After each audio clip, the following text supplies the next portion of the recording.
Good evening, I'm Prasad Michael and you're watching Kini News, the show that brings you today's biggest stories. Umno President Ahmad Zahid Hamidi had some explaining to do in court after PMO denied scheduling a meeting with politicians yesterday after Zahid had his corruption trial postponed. This is what he said. Yesterday, Umno President Ahmad Zahid Hamidi's lawyers convinced the Kuala Lumpur High Court to postpone his corruption case on grounds that he had to attend an important meeting with the Prime Minister on the formation of a new cabinet. But things got a little awkward after the Prime Minister's department denied there will be any such meetings with political leaders that day.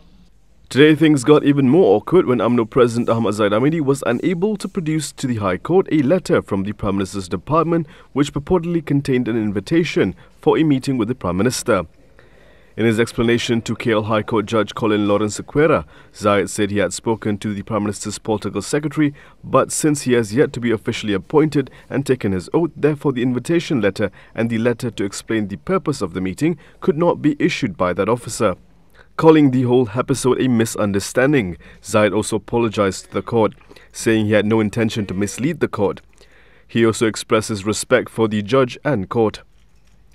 Zahid is facing a total of 47 charges, 12 of which are CBT, 8 for bribery and 27 for money laundering, involving tens of millions of ringgit belonging to Yayasan Akal Budi, a charitable foundation he founded. Should people be allowed to express themselves through peaceful protests? Let us know in the comment section. This is an important question because we're talking about what happened to lawyer Fadia today. Activist Fadia Fikri was summoned to Bukit Aman this morning over a public rally on Saturday following the collapse of the Pakatan Harapan government. A group of about 20 people gathered outside the National Police headquarters in solidarity with the lawyer. It's not about me, it's about us. It's about Malaysians who feel disgusted by what's going on, and I'm going to go in with my lawyers. I'll come back and update everyone to what will transpire inside. Yeah. Okay, I'm currently being investigated for sedition under Section 4 of the Sedition Act and also Section 233 of the Communications and Multimedia Act. Manso, Manso! Manso, Manso! Akta Hasutan! Akta Hasutan! Fadia was alleged to have uploaded a post online calling for people to attend the protest against the betrayal over the current political crisis and the collapse of the Pakatan Harapan government. Previously, Bukit Aman CID Director Huzair Muhammad said that Fadia is being investigated under Section 4.1 of the Sedition Act and Section 233 of the Communications and Multimedia Act. Bad news for Harapan in Malacca. They're no longer the state government.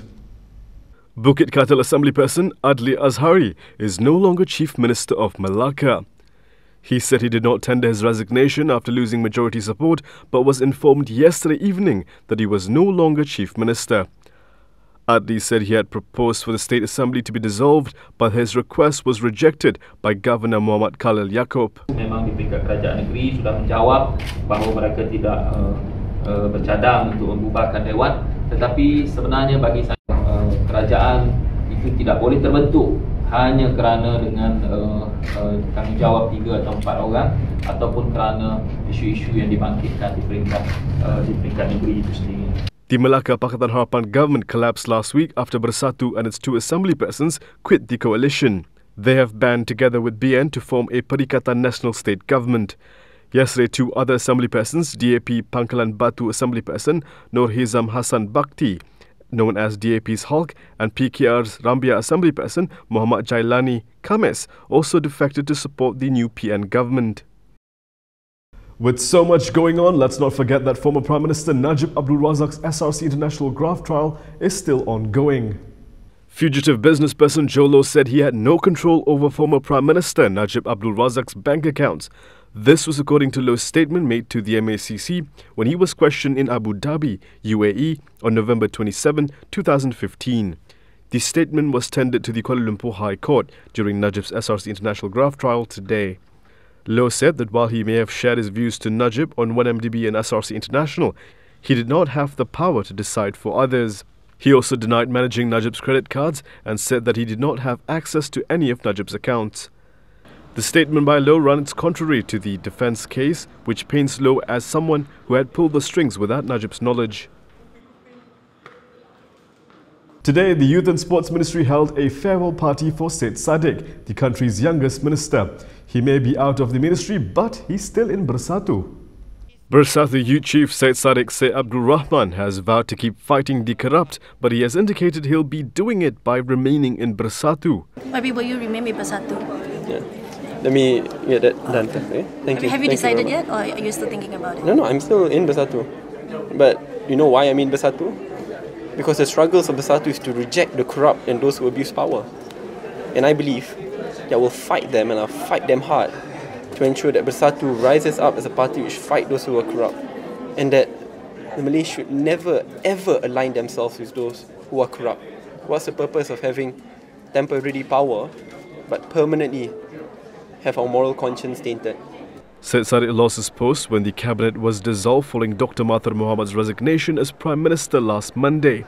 During last week's political crisis, Bersatu President Muhyiddin Yassin took the party out of Pakatan Harapan to form a new pact with Umno, MCA, MIC PAS and Gabungan Parti Sarawak. The move split the party between him and Dr. Mahathir, who rejoined Harapan in a bid to return as Prime Minister. Muhyiddin was eventually sworn in as the 8th Prime Minister on Sunday. Coming up next, there appears to be a spike in confirmed coronavirus cases in Malaysia and around the globe. Somalia's answer to mental illness may leave you scratching your head. All that and more after this.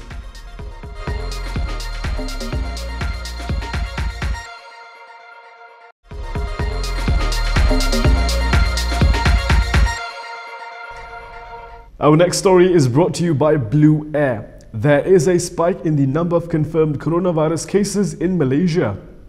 Malaysia has recorded 7 new COVID-19 cases today, bringing the total number of cases in the country to 36. This was revealed in a statement by the Prime Minister's department after Prime Minister Muhyiddin Yassin attended a briefing on the country's economic situation and the latest developments concerning COVID-19. The department said of the 36 cases, 22 have recovered and 14 are still being treated at the Sungai Buloh and Kuala Lumpur hospitals. Malaysia recorded its first 4 cases on January 25th, and the total stood at 22 since February 16. There were no new COVID-19 cases for 11 days until February 27th. Since then, Malaysia has recorded 14 new cases in under a week. Malaysia isn't the only country with a spike. Let's take a look at the latest COVID-19 situation around the globe. The coronavirus appears to be spreading much more rapidly outside China, and airports in hard-hit countries are ramping up screening of travellers. At a briefing in Geneva, World Health Organization Chief Tedros Adhanom said almost 8 times as many cases have been reported outside China as inside in the past 24 hours, adding that the risk of coronavirus spreading was now very high at a global level. He said outbreaks in South Korea, Italy, Iran and Japan were the greatest concern. The global death toll has exceeded 3,000 and there are more than 60 countries with confirmed cases of COVID-19. In the United States, officials were concerned about a likely jump in the number of cases, saying that more testing will surely lead to more confirmed cases. There are more than 90 confirmed cases, with 6 deaths in the United States. South Korea had 26 deaths and reported another 599 infections on Monday, taking its total to over 4,000. But Wuhan itself, at the center of the epidemic, shut the first of the 16 specially built hospitals that were hurriedly put up to treat coronavirus cases, according to Chinese state broadcaster CCTV. There was also a steep fall in new cases in Hubei, the province around Wuhan, but China remained on alert for people returning home with the virus from other countries. With a lack of trained psychiatrists in Somalia, some suffering from depression are turning to hyenas for treatment. In the absence of conventional therapies, many people are turning to traditional healers in Somalia, and in some cases this means coming face to face with a hyena.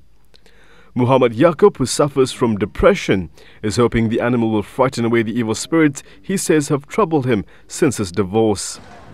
This traditional therapy is rooted in the belief that hyenas devour the jinns and evil spirits that causes depression or mental illness. Muhammad was brought to Adan Igal, known as Dr. Hyena, by his brother Abdi. My brother went mad after our father ordered him to divorce his beloved wife. He told him to marry another wife. After that, his wife left him And day after day, he developed headaches and started crying whenever he saw his wife. He became mad, and we brought him here for treatment.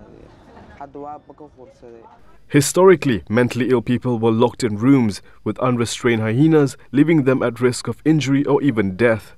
But Dr. Hyena says there have been no injuries since he started his practice 4 years ago, as he keeps his hyena in a cage. As well as the animal welfare concerns this may arise, mental health professionals are skeptical about the therapy's effectiveness. But in a country where, according to the World Health Organization, there are only 3 trained psychiatrists, patients of Dr. Hyena say there are few alternatives. And here are more headlines from today.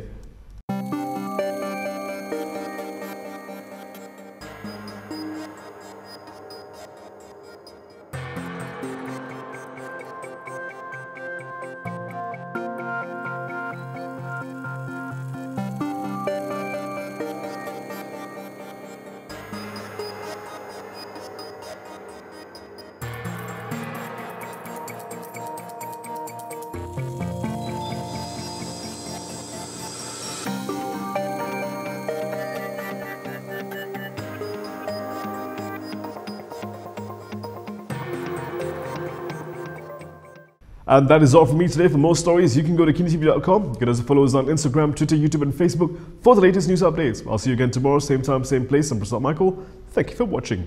But before we go, we bring you the visuals of the farewell party of Malaysia's youngest minister.